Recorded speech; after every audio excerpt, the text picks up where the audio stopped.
All right, the post-game show is presented by Geico. Switch to Geico today and see all the ways you could save. It's easy. Simply go to geico.com to get a rate quote and get started seeing how much you could save today. Our little sports show, Jemele, has been engulfed by this story from the Oscars last night that was amazing and shocking and uproarious. And there will be time for the think pieces. There will be many of them over the next couple of weeks. But where are you with just what you witnessed, where you were? We want a firsthand account of how you experienced this. Okay, so I was on a flight headed to New York. And, it was an overnight flight. And probably about 10 minutes before we landed, the flight attendant comes up to me, a white guy, and he's like, "Did you hear what happened at the Oscars?" And I'm like, I did not hear anything because I wasn't paying attention. I think I was asleep half the flight. And so he's like, "Will Smith slapped Chris Rock." And I'm like, that can't be true. But he was insistent on this. And then as soon as we landed and I was able to cut my phone back on, I had 653 messages. I'm not even kidding. That is not hyperbole. That is not a made up number. I had 653 text messages, and I'm like, what in the holy hell just happened? So I was able to see a brief video of it. And I got to be honest, like maybe I've gotten to a point where I'm desensitized. Maybe it's just my age. My first reaction was laughter, honestly. And I don't know if that's the appropriate response, but I just thought it was just so absurd that it was just kind of almost silly even. And that's not to say or to diminish the seriousness of somebody being slapped on the stage, but if you tell the story and you don't say it's Will Smith and Chris Rock and say, yeah, somebody told a joke about somebody's wife and they got slapped on the stage, we might all laugh about this. Like, what? That really happened. And so very quickly, once I went to social media, once I went to Twitter, I saw there was a Two Americas conversation happen because I think the way that Black people, and I don't want to speak for every Black person, are digesting this versus white people is dramatically different.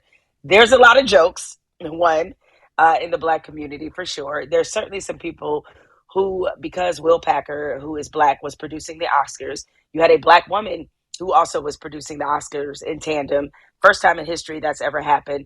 So you had this Black excellence that was sort of embroidered around the Oscars. There are certainly people like, man, they give us the Oscars and this is what we do. Like, there was certainly some of that. And there was also, and I was just texting some friends of mine about this notion that there are Black people telling the white people to sit this one out, and it is tickling me to death. I have to say. We can't. You can't. Everyone needs to be able to participate in this. This cannot happen during an award ceremony with famous people, and you will not allow everyone at this trough to especially, well, I was going to say if no one is hurt. I don't know how hurt Jada Pinkett Smith is today. We were sort of trying to examine how these people feel today. Chris Rock and... She was hurt enough that Will Smith went up on stage and slapped Chris Rock. Will Smith, right, how do these people feel? Like, how do these people feel today, the three of them?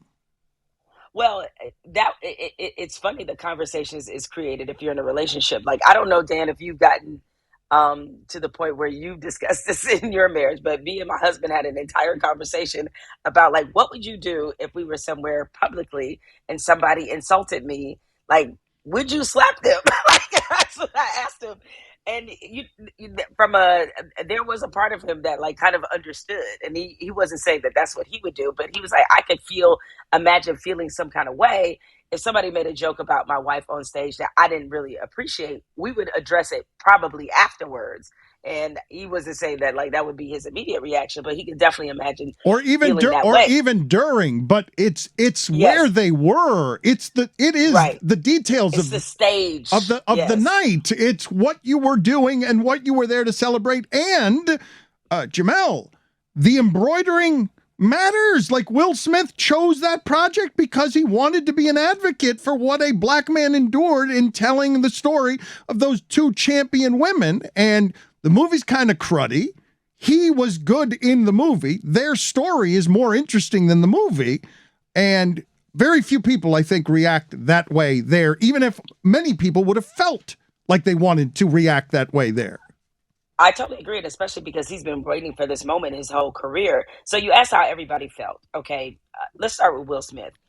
Will Smith has been the butt of a lot of jokes. And I think because of the type of actor or the type of actor and rapper that he was, there was this perception that Will Smith is soft, right? Because he was the Fresh Prince of Bel-Air, because during a time where gangster rap was like really blowing up, he was making stuff like Parents Just Don't Understand. Okay. And so there was this perception that Will Smith, despite being from West Philly, he's one of these softer dudes. Then, of course, everybody knew the story about how Jada Pinkett and Tupac were really close friends. And Will Smith even admitted at various points in his career that he was jealous of Tupac because of their close relationship and that part. Then you had, what was it, a year ago? I don't remember the timeline, where recently, where there it came to light that Jada Pinkett Smith had this affair with this younger R&B singer, August Alsina, and a lot of people had a lot of jokes. So for a long time, people have been trying to play Will like he's soft. Then add the other cocktail of Chris Rock having made a joke about Jada Pinkett before on the Oscar stage. She's going through alopecia and this, very personal struggle with her hair. And it's ironic because Chris Rock made an entire documentary called Good Hair about Black women in the hair industry. So you add all of this up, and in this moment, seeing Jada's reaction, and while I'm not saying that people need to necessarily have sympathy for him, but I just see how 2+2 got to 4, even though it was the Oscar stage. And, if you're Jada Pinkett Smith, clearly she was feeling disrespected. And then you have Chris Rock, who is just like, I'm a comedian. I make jokes. This is what I do for a living. And so I have a feeling that there has got to be probably some regret on Will Smith's part, but maybe not, because I saw, Jaden Smith's tweet, and he was just like, that's how we get down. So I don't know. Maybe Jada is like, that's my man, and he fought for me. I have no idea. But because I imagine she might be embarrassed, even though she knows her man loves her. She knows her man would fight for her. She knows her man doesn't want her to be disrespected. And she also knows that today we're talking about basically anything except what everybody was gathered for that evening. Right. Yeah, because this is supposed to be this really enormous moment in his career. But you mentioned like she might be feeling, a bit embarrassed or regretful. I don't know, because I just unofficial poll with some of my friends and women friends, that is. And I have to say it's at least 60-40, where some would say like they would be feeling a little bit embarrassed by his behavior, but it's also a huge percentage that actually found it kind of sweet.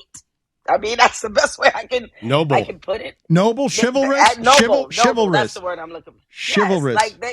Yes, they just like, oh, he saw her reaction and took it so personally that he embarrassed himself on the biggest stage in Hollywood, and there. Oh, that's nice. That's a nice way of looking at it. Their love was bigger than the evening, than than his career. That defending her honor, that he is. Well, it's what I would have done. So he's a white knight, except not. Yeah, I mean, it's some of it. Looking at with Nobility, again, you all tell me if I'm being wrong here. I don't think it deserves some of the outrage that I've seen. I saw, everybody's making fun of Judd Apatow right now because, he could have killed him. He could have killed him. That's so great. But it's like, I don't know if it deserves that. Or I'm seeing a whole lot of violence is not the answer. It's like, yeah, but sometimes violence is funny. What can I say? I do wonder if we'd be laughing at it as much if Chris Rock was just unconscious on the stage for 10 minutes. I don't think that we would. And him deciding not to press charges, I was like, wow, this is really turned into a whole thing. All I can say is this is the most interesting the Oscars have been in years. And I'm sort of delighting in that. And how does Chris Rock feel today? If I'm Chris Rock and you don't get a whole swath of material from this, then you are doing it wrong, because this it's interesting timing for him, because currently he's on tour. And so if he does not work this into a set, Chris Rock, I'm disappointed, and Uh, I don't know because a lot of people are like, well, if it was The Rock that said that, he wouldn't have done that. I'm like, maybe not, but it wasn't The Rock. The truth is that I'm sure Will was like, I'm 6'2", Chris Rock is a little smaller. I feel like I can win this fight. That's part of it too. That was Dan who said that, by the way. Dan was the one who said if it was The Rock and not Chris Rock. That poll question on our Twitter account, by the way, has a ton of engagement, Dan. I think it's a good question. The love story would be far less noble and chivalrous if it had been The Rock or anyone.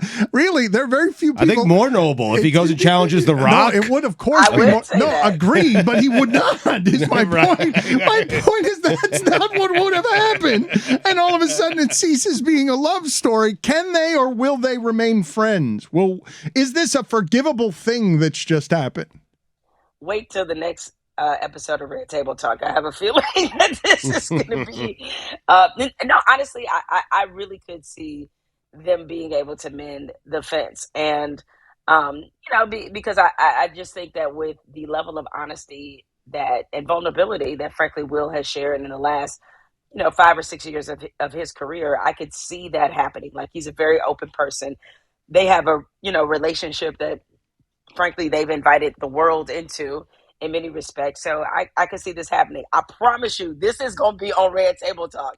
I don't know highest rated episode ever. Yeah, of course. Ever. I don't know if Chris Rock is actually going to join him. If I'm him, I totally would. But then again, I'm messy like that, so don't listen to me. I watch Real Housewives shows. I'm always here for the mess. Jemele, you're someone who's written a lot of thoughtful I'm getting made fun of now for saying wrote. God damn it. Okay. You're someone who's written a lot of thoughtful, stories and articles. Will you read a think piece about this? Or do you think this is just we can just let it live? I'd rather stop thinking about it. Well, also a true story. One of those 653 text messages was from my editor at The Atlantic. So I actually will be writing See you later, Jemele. So we look You've got work to do. And we'll see if you're just laughing, or I can't wait to see what that becomes. Can we get a sneak peek at what your take will be? Let's shape the take right now. What if you have to write the most serious for The Atlantic think piece that does not laugh at this, that has the layers, because the story, the place I go, Jemele, with how Will Smith got to that level of anger, and I mean, he spoke it through blubbers as he's showing us more and more of his life, where he's saying the disrespect I've had to smile through. That he was laughing. He was laughing at the joke a second earlier, and then his wife was hurt, and he's like, "Bleep this!" I don't care if I embarrass myself. We never know what's behind someone's laughter. Is it nervous laughter? Is it go along to get along laughter? Because we saw a similar moment when Jane Campion, I think it was the Screen Actors Guild Award, where she made that very awkward and unfunny joke about how she had to compete and beat men, and made the reference to Venus and Serena Williams. And Venus's face was like, that's not funny. Serena actually was kind of laughing, but people didn't know if it was a laughter of okay, it's enough now. Let's move on. So we never know what's behind someone's laughter. But I think because he saw her face, that obviously was kind of what lit his fuse. And in addition to those things that I mentioned, is the fact that this is somebody who has always felt like people have tried to play him like he's soft. And he's like, I tell you what, I'm not going to be soft right now. Sometimes you catch the wrong one at the right time. And that's going to be my think piece. It's I can only treat this with a certain level of seriousness. And my editors are just going to have to understand that, because I'm going to get some jokes off in this piece. It's just happening. It's just what it is. I have one more question for you, Jemele. This movie won, Academy Awards. It was a movie about female athletes. It was about Serena and Venus Williams. It's an incredible story, and women's sports doesn't get as much coverage as men's sports. We have so many movies about male athletes and not enough about female athletes, and yet all of the spotlight was kind of taken away from that last night and put on this incident. So I guess my question for you is is this just another example of how men ruin everything? There's a think piece there. There's your think piece right there. The men screwing everything up. She just gave it to me. But it's so funny because I saw this tweet a long time ago, and I think about it often. Somebody had tweeted, think about the messiest person and I guarantee you it's a man. And what's so funny is women, we always get the depiction or the stereotype of us being the emotional ones, of us being unhinged. And here you have, one of the greatest celebrities or actors of our time, bankable box office star who like loses it, on stage. And so I think the story, the movie itself, the performances in it, I mean, I would hope that people would recognize that was special. And this is a great story. And for me, it doesn't take away from it. Now, who I do feel bad for are anybody who came behind him. And like my friend Questlove, like he won for Best Documentary. Incredible documentary. And, obviously everybody is talking about today is Will Smith, but he still gets to clutch an Oscar. But I do feel, kind of sorry for some of the other people who were looking forward to this big moment that everybody in the crowd is suddenly like, did you see Will Smith slap Chris Rock? What? Jemele, good talking to you. But I thought Schumer had the line of the night when saying in the celebration of women that they would all gather together and celebrate these great champions' father. That it was that the whole story was taken, that the whole evening meant to celebrate. Venus and Serena are great champions. Their story is better than that movie. And yet we screwed it up. The men screwed it up. You were talking about like how people feel. Very curious how Venus and Serena feel, because this was for them a very pinnacle moment, that they wanted this movie to celebrate not just Richard Williams, even though I know it's called King Richard, but one of the more underrated parts of the movie is that they really, I think, give their mom Oracene a presence and a voice. And, Aunjanue Ellis, who played Oracene Price, is like incredible in this movie. She also, of course, was nominated. So if there is anybody to feel bad for, it's the Williams sisters, because now in back-to-back award shows, they have been involved in some shit that ain't got nothing to do with them. It's like, what is it about this movie that brings out the worst of people? Jemele, thank you. Look forward to reading the think piece. All right. Thanks, guys. We're never going to get another female sports movie again.